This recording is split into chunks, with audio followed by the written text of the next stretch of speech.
दोस्तों नमस्कार। मैं हिम्मत सेठ एक बार फिर आपके सामने उपस्थित हूँ एक नए विषय को लेकर। दोस्तों आज हम बात करेंगे ईरान अमेरिका के डील की, जो शुक्रवार को ट्रम्प साहब ने घोषणा की थी। और ईरान के विदेश मंत्री ने भी ये कहा कि हाँ, हम बहुत नज़दीक हैं डील के। डील अभी हुई नहीं है लेकिन हम बहुत नज़दीक हैं, और इसके पहले इतना नज़दीक हम कभी भी नहीं थे। तो दोस्तों, उस डील का कल हमको लग रहा था कि शायद उसके ऊपर दस्तखत नहीं होंगे। और ईरान में जिस तरह से उसका विरोध हो रहा था, और इजराइल जिस तरह से उसका विरोध कर रहा था, उससे ये लग रहा था कि ये डील खटाई में पड़ सकती है। और अभी भी, हालांकि अब ये कहा जा रहा है कि डिजिटल साइन उसके ऊपर हो गए हैं, और शुक्रवार को जेनेवा में आमने सामने बैठ करके साइन होंगे।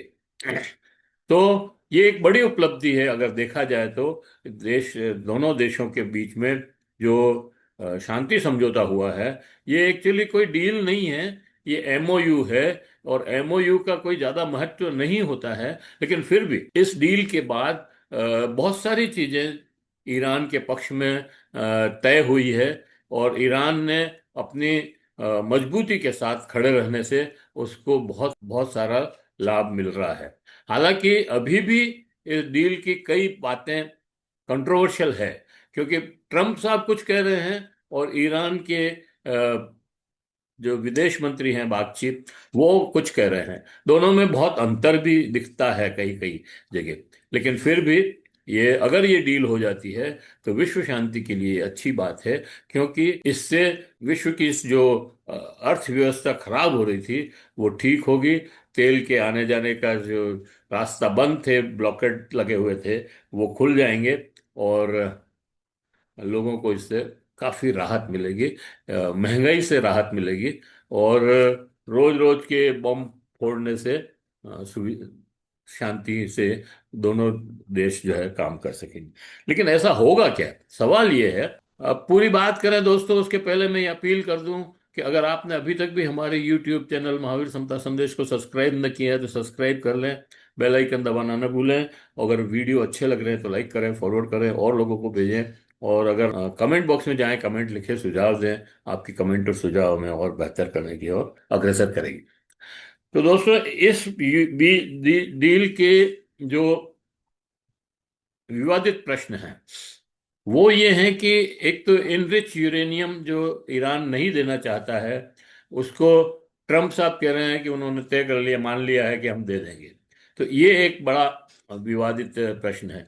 लेकिन एक और इसमें जो बात है वो ये है कि ये एमओयू साइन हुआ है, मेमोरेंडम ऑफ अंडरस्टैंडिंग है। और इसके बाद 2 महीने तक बातचीत होगी।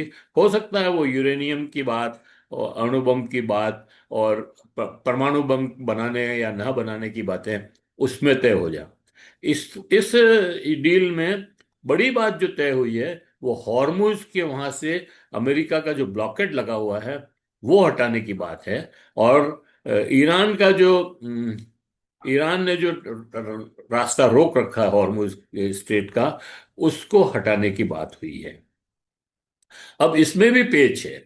पेच ये है कि पहले ट्रम्प साहब ने ये कहा था कि ईरान अपना नियंत्रण हटाए वहां से, और तब हम जो है ब्लॉकेड हटाएंगे। लेकिन इसके ऊपर ईरान में भी बहुत विरोध हुआ।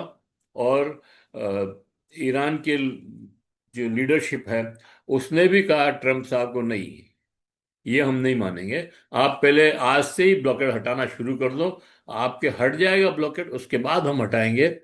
और ये गारंटी नहीं है कि हम टोल नहीं लेंगे, टोल तो नहीं लेंगे, लेकिन हम सर्विस चार्ज तो लेंगे ही, और नियंत्रण हमारा ही रहेगा। ये इन 3 बातों पर उन्होंने एग्री किया है। और बहुत सारी बातें ऐसी हुई है जो ईरान के पक्ष में जाती है। जैसे उनकी जो संपत्ति ब्लॉक कर रखी थी वो उनको खोलनी पड़ेगी।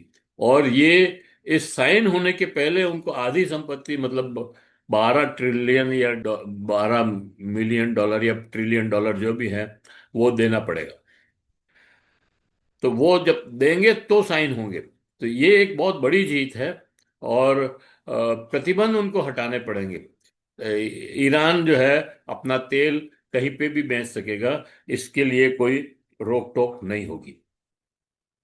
और तो ये ईरान के पक्ष में बहुत सारी चीजें हैं। लेकिन दोस्तों, इस डील में एक मुश्किल जो है, और ये जो मुश्किल है वो है, इजराइल इस डील से खुश नहीं है। और इजराइल जो है अभी मतलब किसी भी समय इस डील को डिरेल करने के लिए हमला कर सकता है।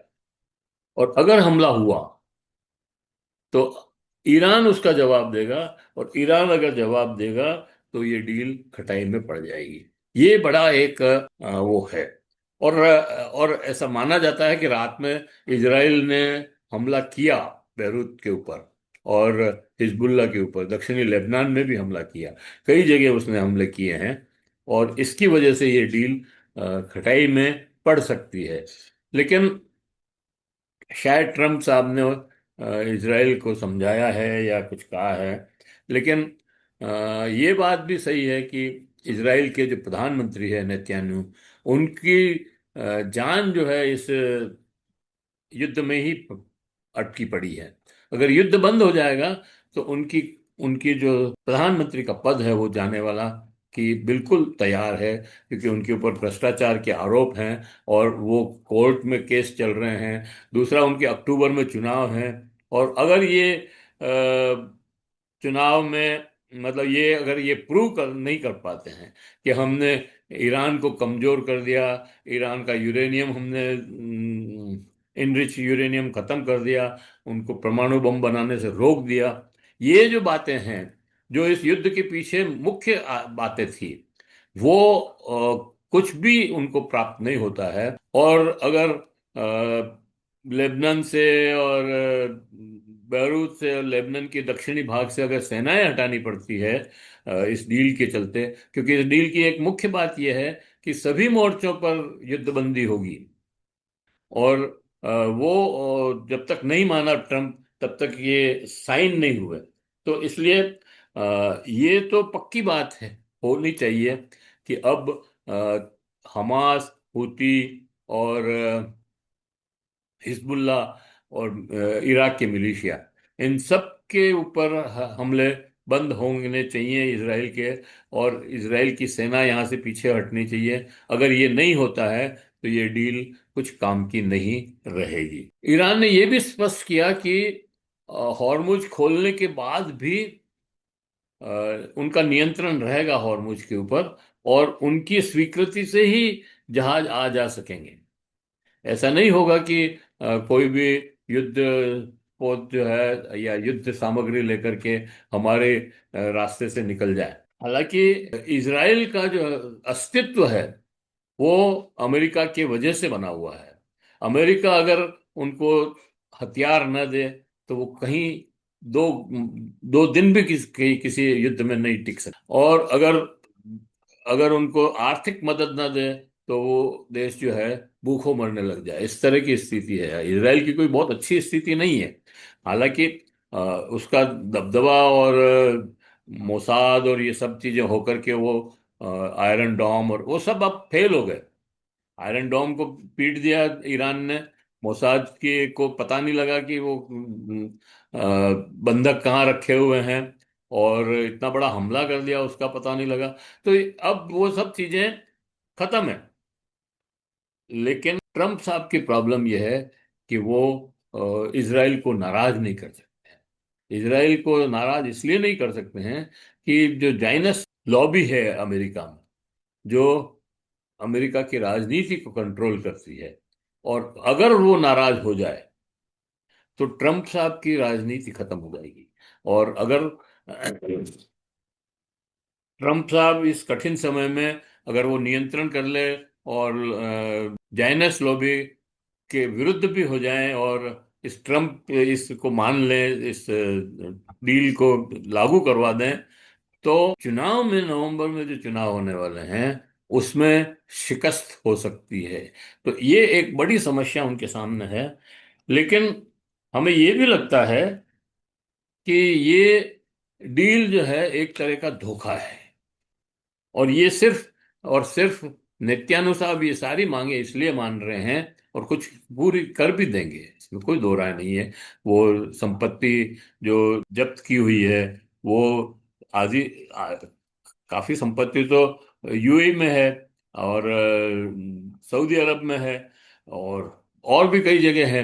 मतलब कोई अमेरिका को थोड़ी देना है, और अमेरिका को इसके मुआवजा भी देना पड़ेगा, जो ये भी तय हुआ है इसमें, जो डैमेज हुआ है।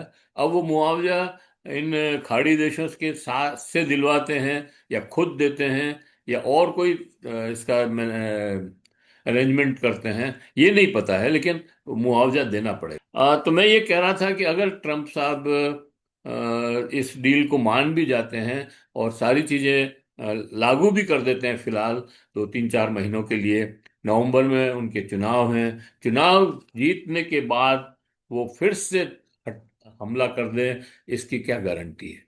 कोई डील करो आप, लिखित भी हो, संयुक्त राष्ट्र संघ से उसको मान्यता भी दिलवा दो, उस पर दस्तखत भी करवा दो, तब भी कोई कोई हमला कर दे, इसकी आपको पास क्या गारंटी है?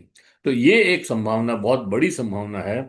और इधर इजराइल भी अभी तुरंत तो मान जाएगा, लेकिन बाद में फिर से हमला कर दे, तो आप क्या करेंगे? तो ये ईरान को बहुत चौकन्ना रहना पड़ेगा इसके लिए। अगर ईरान चौकन्ना नहीं रहेगा, तो उसकी हार भी हो सकती है। बाकी अभी जीत है ईरान की। ईरान ने एमओयू साइन करके बहुत सारी चीजों में को प्राप्त करने की कोशिश की है, और डील मतलब जो डिप्लोमेसी में भी अपना रुतबा दिखाया है, जैसा उसने सेना में लड़ाई में दिखाया था। तो ये वीडियो यहीं समाप्त करते हैं। आशा करते हैं कि आपको ये पसंद आया होगा, और पसंद आया हो तो लाइक करें, फॉरवर्ड करें, और लोगों को भेजें। और अगर आपने अभी तक भी हमारे यूट्यूब चैनल महावीर समता संदेश को सब्सक्राइब न किया है, तो सब्सक्राइब कर लें, बेल आइकन दबाना न भूलें। जय हिंद, जय भारत। मिलते हैं फिर किसी और वीडियो के साथ।